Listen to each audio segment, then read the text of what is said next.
การปฏิบัติธรรมจริงๆบ่ได้มีอย่างยากสิมันยากเพราะว่าเฮาบ่ทำความเห็นให้มันตรงกับการได้ยินได้ฟังจากที่ต่างๆจังซี่ส่วนมากมันไปทางอันศักดิ์สิทธิ์หรือว่าขอหรือให้สิ่งศักดิ์สิทธิ์อื่นๆมาปกป้องคุ้มครองเจ้าของเองหรือดลบันดาลจังซี่เฮาไปเชื่อพี่สางนางไม้เทวดาอินพรหมว่าดลบันดาลได้ส่วนมากมันสิถูกปกปิดตัวนี้เพราะความอยากของเฮาเองปกคลุมความจริงที่พวกเขาบ่ทำความเข้าใจได้แต่เฮาฟังกันพระพุทธเจ้าจริงแล้วนะคือถ้าเฮาทำความเข้าใจในธรรมจักรปวัตตนสูตรจังซี่ทำความเข้าใจในอทิตตปริยายสูตรหรืออนัตตลักษณะสูตรหรือถ้าคนได้ศึกษามงคล38นะมงคลที่ปณีหรือมงคล38หนังสือเล่มเดียวหรือมงคล38ทำความเข้าใจได้เบิดทุกอย่างแล้วก็เฮาสิรู้เห็นไปตามความเป็นจริงได้แล้วก็การดำเนินชีวิตของเฮาก็สิบ่ผิดพลาดนะความเห็นต่างๆก็สิบ่ไหลไปตามความเชื่อจากสิ่งศักดิ์สิทธิ์ความเชื่อจากที่ได้ยินได้ฟังมาที่น้อมไปในทางที่ให้ผู้อื่นมาปกป้องคุ้มครองน้อมไปในทางที่คิดว่ามีผู้ดลบันดาลนั่นแหละนี่แหละแต่ทุกคนเข้าใจถ้าได้ศึกษาหนังสือเล่มเดียวคือคัมภีร์ที่ปณีหรือมงคลที่ปณีมงคล38นั่นแหละที่พวกเขาพากันสวดอเสวนาจะพาลานังปันทิตานันจะเสวนานี่เล่มเดียวเท่านี้สามารถจบเบิดโลกได้เลยเพราะมันสิบอกในเนื้อหาทั้งในนี่บอกความจริงเบิดทุกอย่างบ่ให้คบคนพาลบ่สนทนากับคนพาลให้คบนักปราชญ์บัณฑิตบูชาบุคคลที่ควรบูชาคนที่ทำคุณประโยชน์ต่อโลกเรียกว่าบุคคลที่ควรบูชาจังซี่สงเคราะห์บุตรและภรรยาเลี้ยงชีวิตโดยชอบมันนี่หลายอย่างใน38อย่างนั่นแหละที่นี่แม้นเฮาบ่มีโอกาสได้รู้ได้เรียนในมงคลที่ปณีนั่น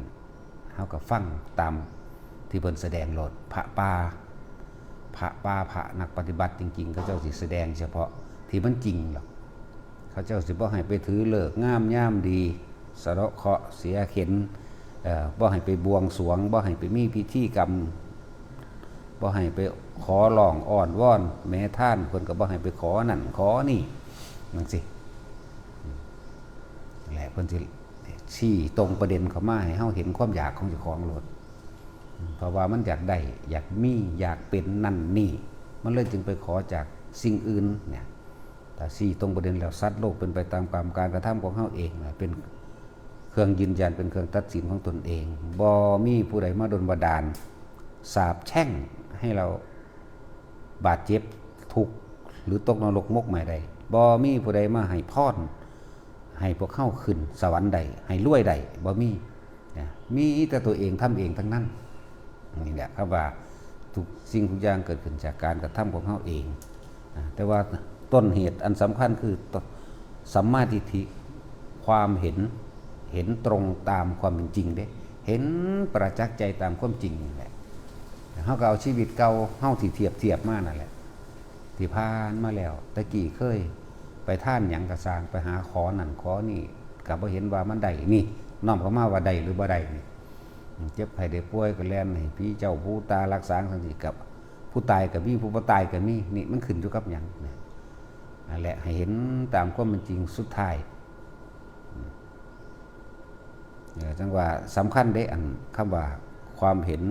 ถูกต้องตามความเป็นจริงจากประสบการณ์จริงและชีวิตจริงและก็แม้นว่าชีวิตผู้อื่นก็เหมือนกันถ้าเฮาสิน้อมเข้ามาแล้วเขารวยเพราะว่าเขาขยันซื่อสัตย์ประหยัดอดทนก็ว่าไปทั้งสั้นแหละเขาบ่เก็บไข้ได้ป่วยเพราะว่าเขาบ่ไปคุกคีกับของมึนเมาเหล้ายาเสพติดหรือเขาทำงานกับพ่อประมาณไปจังสินั่นแหละหลายอย่างก็ดอกจนถึงว่า ในที่เว้ามาทั้งเบิดนี่ก็ไล่มาจากมงคล38นั่นแหละไล่มาจนถึงที่สุดว่าทำจิตให้ตั้งมั่น พุทธัสสะโรกธรรมเมหิจิตังยสนะกัมปตินี่อโศกังวิริชังเขมังเอตัมมังคารมุตตมังจิตที่ตั้งมั่นดีแล้วตั้งไว้ดีแล้วไม่หนีห่างจากฐานแล้วเป็นผู้มีความสงบระงับแล้วแม้โลกธรรมคือสรรเสริญนินทาสุขหรือทุกข์ได้มาเสียไปได้ยศและเสื่อมยศบ่อาจสามารถทำให้บุคคลผู้เช่นนั้นหวั่นไหวได้เพราะบุคคลผู้เช่นนั้นตั้งมั่นดีแล้วเรียกว่าจิตตั้งมั่นคือสมาธิเป็นสมาธิประกอบไปด้วยปัญญาคือการเห็นอนิจจังทุกสิ่งทุกอย่างบ่จิรังบ่อย่างยืดจักอันใดอย่างสิ่งใดสิ่งหนึ่งเกิดขึ้นล้วนแล้วแต่เคลื่อนไปสู่ความแตกดับ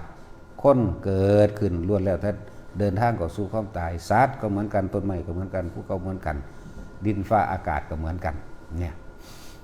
ฤดูบ่แม่นแต่ฤดูฝนอย่างเดียวเบิดปีเท่าเกิดเท่าตาย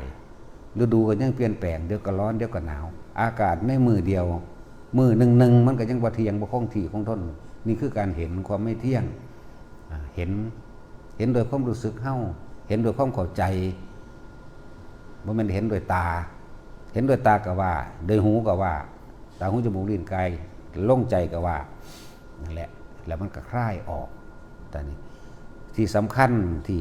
หลวงพ่อนี่เน้นอยู่ตลอดกับทุกๆคนเลยในคนปฏิบัติอย่าหนีออกจากฐานที่ตั้งแห่งจิตสำคัญเป็นเรื่องใหญ่เป็นเรื่องต้องทำความเข้าใจต้องเป็นเรื่องที่ต้องทำความเห็นกับตัวเองให้ได้ฐานที่ตั้งแห่งจิตหรือว่าสมาธิคือจิตตั้งมั่นมันตั้งมั่นอยู่ใสตั้งอย่างอยู่ในฐานนี่ต้องเป็นฐานเดียวเป็นเอกะเป็นหนึ่งเอกคตาจิตเอกตาลมอันเป็นอุเบกขาที่เฮาเน้นย้ำให้ทุกคนมาฝึกเอาด้วยอานาปานสติคือลมหายใจเข้าออกถ้าคนเฮาฝึกลมหายใจเข้าออกแล้วเมื่อจิตตั้งมั่นดีแล้วอาการปีติมันก็เกิดปีติปัสสธิเนี่ยจิตก็ผ่อนคลายเป็นคนบ่เรื่องมากเป็นคนบ่คอยสูงสิงกับความเห็นของไผคำว่าสูงสิงคือบ่คอยไปยืนยันตัดสินผิดถูกหรือนั่นนี่ครับผู้ใด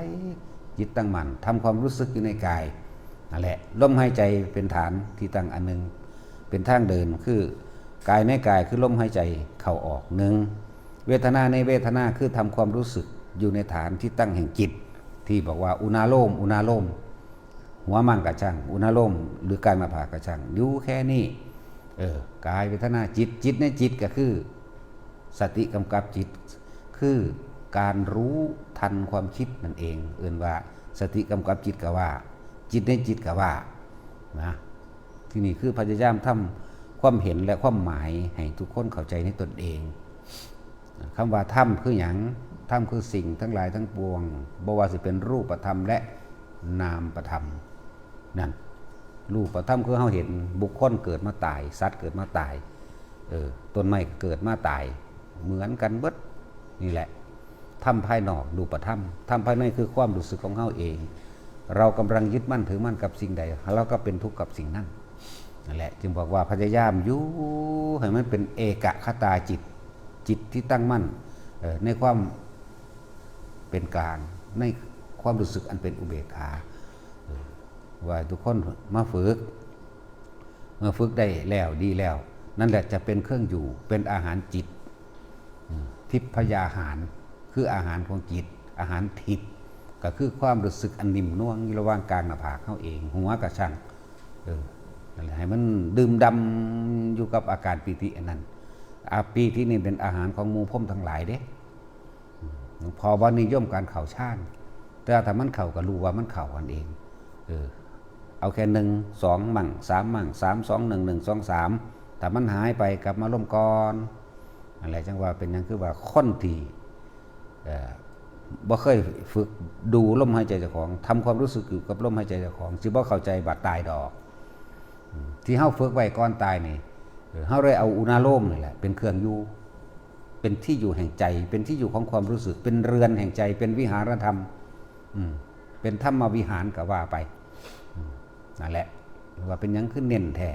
เพียงแค่รู้สึกตัวเท่านั้นพบดับพบคือความรู้สึกที่ไปเกิดกับบุคคลผู้อื่นก่อนพบสิเกิดคือความคิด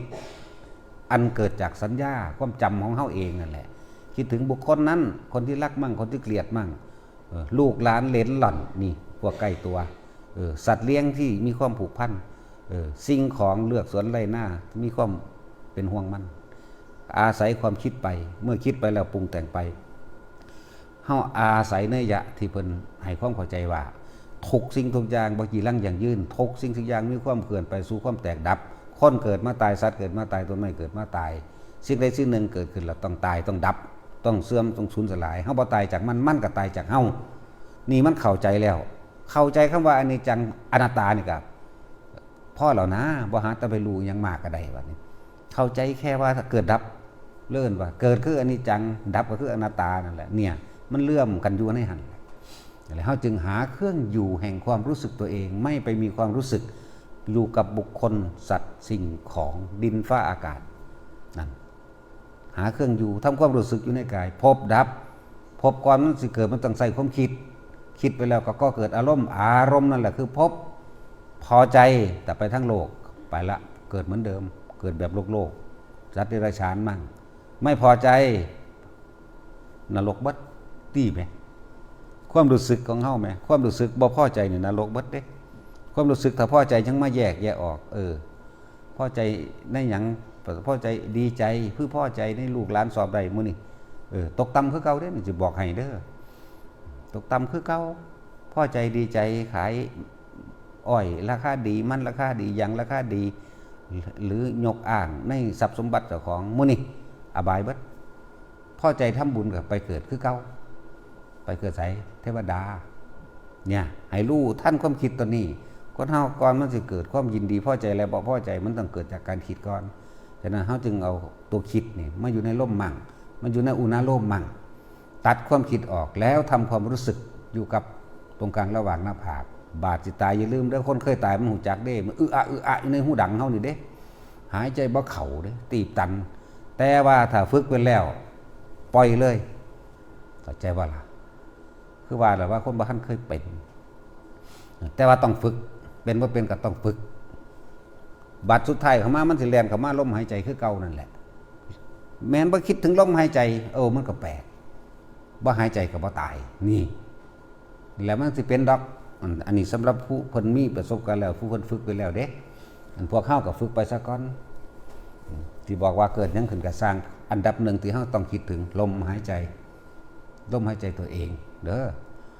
เกิดหยังขึ้นก็สร้างวันนี้เฮาฝึกเนี่ยเฮาเลยเอาอาการปิติปราโมทย์ชาภคุโรเป็นเครื่องอยู่แห่งจิตเป็นอาหารแห่งจิตมือปัสสติผ่อนคลายสบายมันก็เป็นจิตตั้งมั่นเป็นสมาธิมันก็เป็นอุเบกขาในตัวของมันเองเลยอะไรจังหวะเน้นให้แต่ละคนพวกเจ้าที่เฮ็ดไร่เฮ็ดนาเฮ็ดสวนเฮ็ดการเฮ็ดงานเนี่ยก็สร้างพยายามทำความรู้สึกอยู่ในกายตัวเองก็คือหน้าผากนี่แหละนั่นแหละอยู่แค่นั้นบ่ต้องไปอีหยังมากอาการตายมันหูจักมา4ตายแล้วเด้ก่อนมันสิหูจักคักนั่นแหละตายมา4ครั้งละ4ตายก็เลยเพียงสั่นเอาพอ